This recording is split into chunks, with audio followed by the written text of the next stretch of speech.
Okay, you guys, what is up? The King of Lightning is here today to do Kill la Kill episode 20 review. That is 2-0 of Kill la Kill. Now, before I get started, of course, the episode will be in the description box below on Crunchyroll.com. If you cannot view it on Crunchyroll.com, due to certain issues like region and whatnot, or you just want to use Crunchyroll, then simply go on your favorite search engine, Google, Bing, Yahoo, and Yahoo, I like that, and type in Kill la Kill episode 20.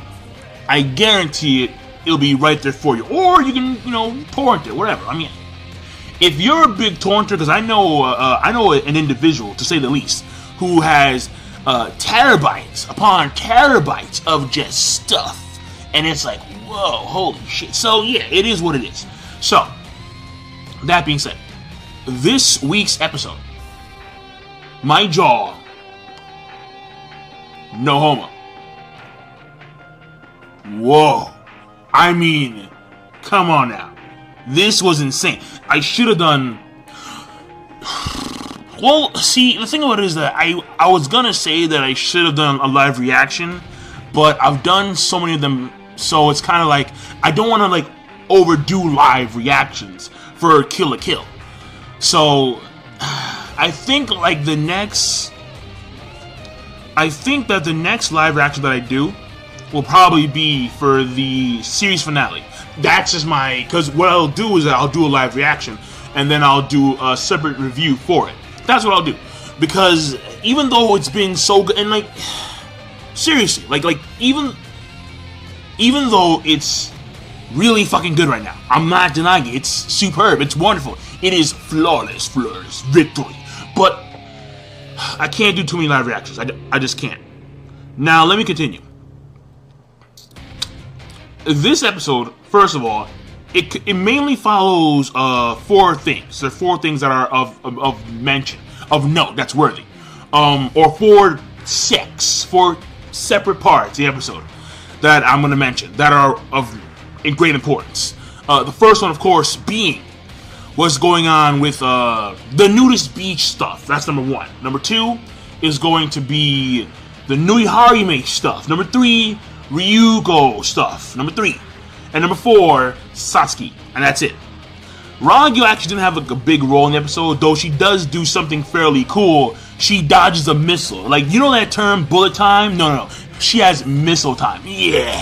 I'm like, yo, Ragyo-sama. Jesus fucking Christ. It's insane. And also, before I get to the actual separate parts, what they're building right now in the middle of the in the middle of the Honnyoji Academy, because the light fibers and the covers and Ragyo, Nui Harime, and the people that are being controlled by the marionette thread thing in their skulls, what they're building, I believe, and if that's the case, I call it. All right, I call this. All right, if I had a pan, I would pan this shit. It's probably going to be a beacon. Yeah. It's going to be a beacon that they're going to use to summon the light fibers in space, alright? They're going to summon the great motherships. Now, what you have to realize is that when it comes to the original light fiber, understand that the original light fiber, who's to say... You know what? No. Let me put it like this. I believe that the original light fiber is original in the context of being the first light fiber or light fibers that were on planet Earth. Who's to say that they are the original light fiber? Now, if they have a beacon and they call forth the other light fibers in the galaxy or the galaxies, the universe, whatever, and they come to planet Earth and then they consume humans or whatever, then we may get to see the original light fiber, the light fiber to be all end all. So that's my take. That's my assumption. Now, it may not. Maybe the quote unquote original light fiber is the original light fiber, but it's still going to probably be a beacon to summon other life fibers within the galaxy / universe. So those are my thoughts. Now, number 1, Nudist Beach. Nudist Beach, I mean, first of all, Takarada, he's still kicking, he's still doing his thing, and he has created, him and his conglomerate have created their masterpiece, the Naked Sun, alright? Or the Naked Soul, whatever you want to call it. I think Soul translates into sun. Actually, isn't Seoul Korean for sun? Because I'm thinking about the city Seoul in South Korea, and I'm thinking, doesn't that mean sun? I mean, I don't know. I have no idea. But because I'm not Korean, I'm not Japanese, I have no idea. But the thing about it is that that's their secret weapon, the Naked Soul, and it's some giant ship that looks like a saber, and then like the saber wings, like the saber splits, like it has like these giant, like, basically it looks like a battleship. Let's make it real simple. A battleship with like a giant blade in the front. That's what it looks like. And I like the look, but at this point in time, it's kind of like, okay, so it looks nice. Does it have any missiles? Like, does it have weapons? Because if they call in like the other life fibers from the universe, and they're rocking crazy stuff like phasers, oh my god. If they had phasers, oh no. You can't beat phasers with a damn ship. There's no way, alright? Unless your ship has phasers, then you can't beat phasers. So, I like the ship, but overall, it's meh. Alright? In the grand scheme of things, I don't see it being that important. Unless it's like a moving home base for the Nudist Beach guys, so they can continuously move and not be pinpointed by Ragyo. And I mean, it would be a lot better if it was like a submarine. If it was a submarine, okay, fine, because then you have a better chance of dodging the phasers when they come, if and when they come, probably when. So again, I don't know, but hopefully soon we'll actually get to see what this ship can do in full, because all it did was just take off. Well, take off in the sense that they rose anchor and like they left. And Takarada gives us salutes. So that's number 1. And well, no, Nudist Beach too. I mean, like, we have the Mon Sugar family. They followed Mako and the others, and pretty much they saved Satsuki, the Elite Four, and now they're just, and now we have Mr. Mohawk taking on Ryuko. So that's number 1. Number 2, Nui Harime.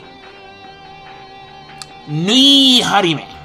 Listen, man, I knew that there was something off about this cutesy little girl, alright, from Jump Street. And let me tell you why. Number 1,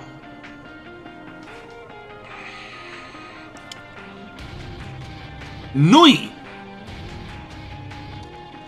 she has never stated that the dress that she wears is a kamui.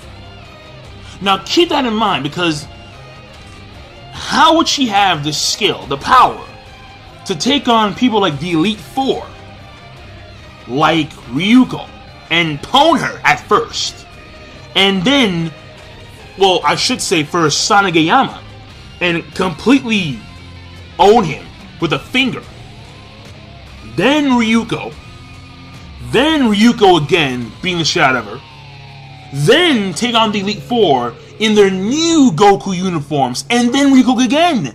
So how can she compete with these cats quite easily and actually beat them without saying that her clothes is a kamui? A human by herself can't do that. There's no way.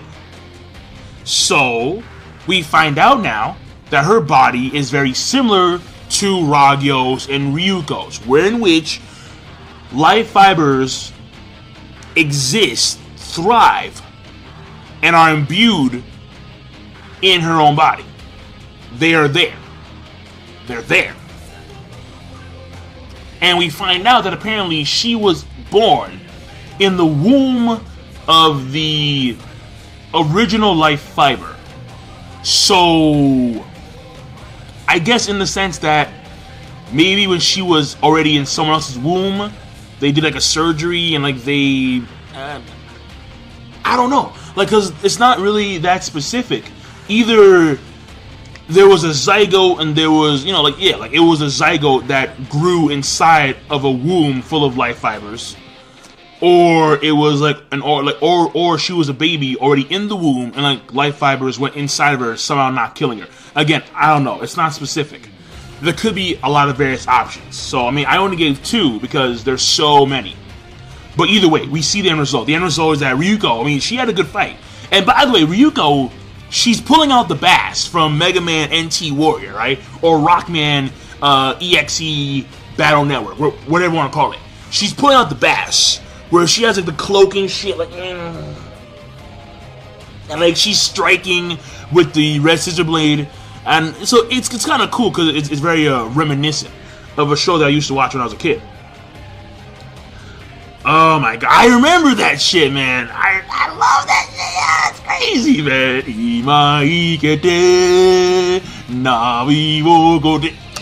Alright, fine, let's move on. The thing here is this, though. When it comes to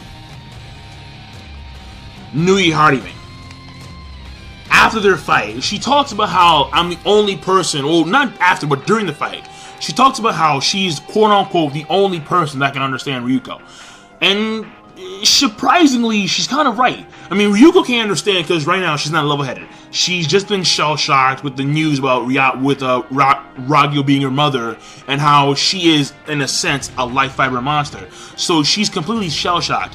But Nui Harime can actually understand her, though she is, to say the least, quite odd. Now, number 3. Ryuko Matoi. Or I should say, Ryuko Kiryu. Fuck, man. All I want her to do was to maintain level-headed. All I want her to do was just to be aware of the situation around her. To realize that, hey, if I'm gonna go there, it's gonna be a trap. Or as the Japanese say, Wana!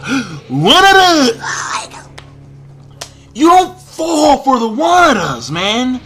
Avoid the Wanadas! I'm probably butchering that name. I don't know, man. But to me, it was just like, come on. Don't fall for the trap. And guess what? She comes in there, motorcycle, yeah, vroom, yeah, cuts. And lo and behold, apparently Nui Harime is actually still more skilled than Ryuko. And I blame it on the fact that she didn't have Senketsu with her. Now, when it comes to Nui Harime, she's used to, for years, fight without Senketsu. And even though we have a Ryuko at the beginning of the episode, she swings her scissor blade and she cuts 2 building tops on the spot from like a far distance. The thing about it is that she has no control, she's not level-headed, and of course during the battle, Nui Harime is able to like put like these threads, like take measurements of her body, and then put threads on her skin so she'll be dragging through the air when Junketsu is right there, like, yeah, like looking like the Jesus pieces, and voila! And by the way, I must point out, man, yo, Ragyo is awesome. Ragyo in this episode, you've heard the term bullet time? No. She had missile time. When the freaking...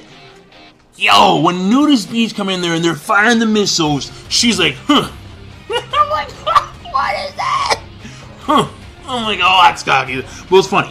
But either way, I did feel kind of bad for Ryuko, because even though she ran in there, and a lot of this is her fault in the sense that she wasn't level-headed, she wasn't listening to a Mako who's always been surprisingly someone of great wisdom in the series, Mankan Shogu Mako of all people. But she has been. She didn't listen to her. She didn't listen to Senketsu. And what happened was that in comes Junketsu. She's being controlled. And the moment Junketsu straps on to Ryuko, wow, I mean, we had false memories implanted into her, like on the spot. False images of what her life either could have been, or she now believes that her life was like this. And I highly doubt that. But I'm going to go with the former, where in which she sees images of what her life would have been like had her mother been there. But we know they're not true at all. we know that her mom was a grade S bitch. I mean, she was, yo,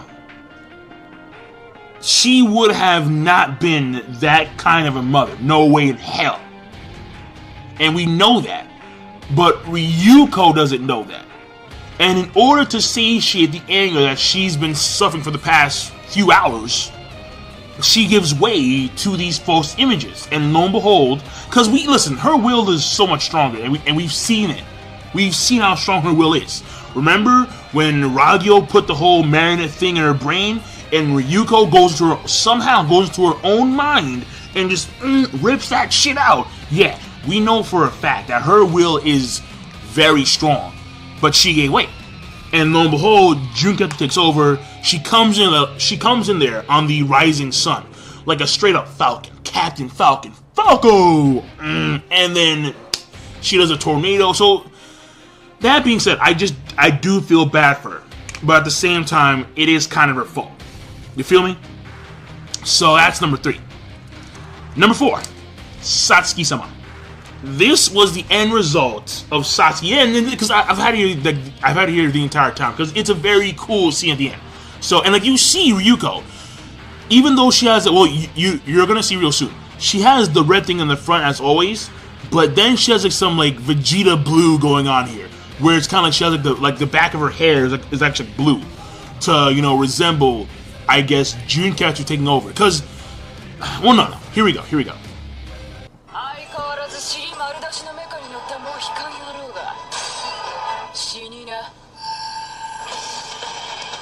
Yeah.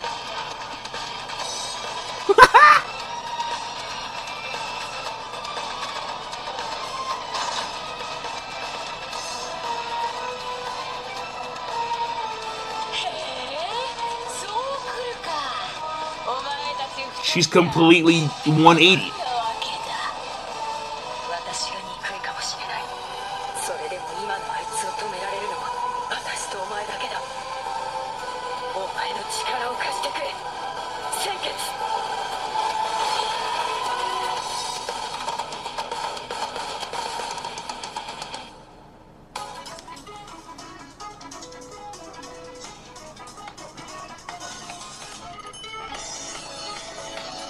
Alright. Enough of this shit. So here's the thing, alright? The thing here is that I never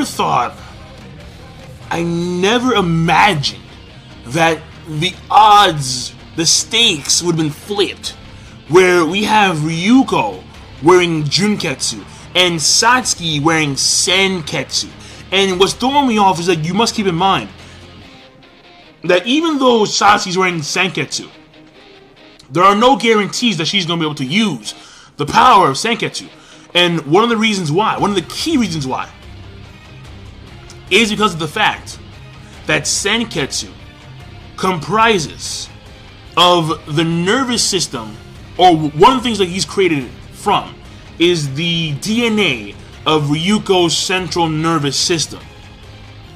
So there are no guarantees at all. Now, we also know that Satsuki herself, at a very young age, when she was a baby, she was very resilient towards life fibers. So, what we need to keep in mind here is the simple fact that even though I like the outcome, because it's a very, it was something that I never saw coming, and there's a lot of shock value, there are no guarantees for an outstanding battle. In fact, this may turn into somewhat of a talk no jutsu. If you guys read Naruto, if you guys watch Naruto reviews online, for me especially, oh yeah, talk no jutsu is a big thing. Ryuko may be swayed via words alone to actually throw aside Junketsu, and this may actually mean that Junketsu, because if she loses on the ship and Junketsu and Ryuko split apart, that means that Junketsu will be on the ship, and Satsuki will actually she'll get her Kamui back. And there actually may be maybe contact with Senketsu may alter her brainwaves in some fashion, so she can start talking to Junketsu, and then be like, yo bro, what the fuck? Yo, Junketsu. And then it's like, yo, My bad, bro. My bad, alright? Your mom is very persuasive, alright? I'm a piece of clothing, man, alright? She's demonic. I can't fuck with her. So, I mean, I don't know. I'm just saying is that, given the nature of Senketsu, and how Senketsu himself is structured to be connected with Ryuko, and how Satsuki herself is resilient to the life fibers themselves, I don't see there being any transformation. I mean, she may get some power just by wearing him, but not like, I don't believe that she can transform full on. I just don't see it. And again, I'm gonna say that Ryuko will probably give way due to just simply words. Those are my thoughts based on what we know so far. And what I can say is that I'm gonna give her a lot of props here, Satsuki, because Satsuki was chained and she was strung up. Her mom was egging her on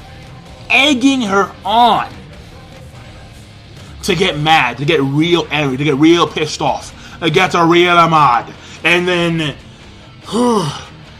she was spanking her, and then the glistening sweat on the ass cheeks. I mean, well, I'm not complaining, but I'm just saying, for Satsuki herself was fucked up. But she was able to endure. She had a backup plan, the toenail, which actually comprised of the same material of her sword, and the life fibers, or the covers, were cut in like a few, because again, these covers were not actually fused with human beings. They were just actual covers. So they got cut very easily. And winds up being saved by Gamagore and the others. So, that was actually a very nice scene. Almost like a homecoming scene. Like, yeah, like, here's our Empress. Like, we just protected her ass. What the fuck now? We out, deuces, let's go. So that was a pretty nice scene overall. So that being said, the episode, because it's been quite a long time. Seriously, like 22 plus minutes. Let me end this. Let me wrap this bitch up. The episode rating overall, I like it. Even though there are some things in the future that I can see being a negative. For now, I do like it. So the episode rating overall, I'm gonna give it a great, and I will see you guys later. The animation was on point, especially when it came to the scene of Ryuko flying into the rising sun. Rising Soul. Naked, I'm sorry. Whoa, the Rising Sun. I'm thinking of a whole different series. The Naked Sun. Naked Soul. Fucking goddammit. Naked Soul. So, that was to me like the best scene, because like she came down there like she was a straight up Saiyan. Like, and then explosion, and then she comes in there and starts laughing, and like does a tornado. I'm like, yo, crazy bitch. So she's completely AWOL'd. So that to me was, I think, like the best animated scene. That, and of course when she cut the buildings in half, or the building tops. And well, that's it. So animation was on point. The pacing is as usual fast as all hell. And I'm done. So King of Lightning, rating is great. Be sure to, of course, rate the video, comment, and subscribe as always. Peace. Have a nice day.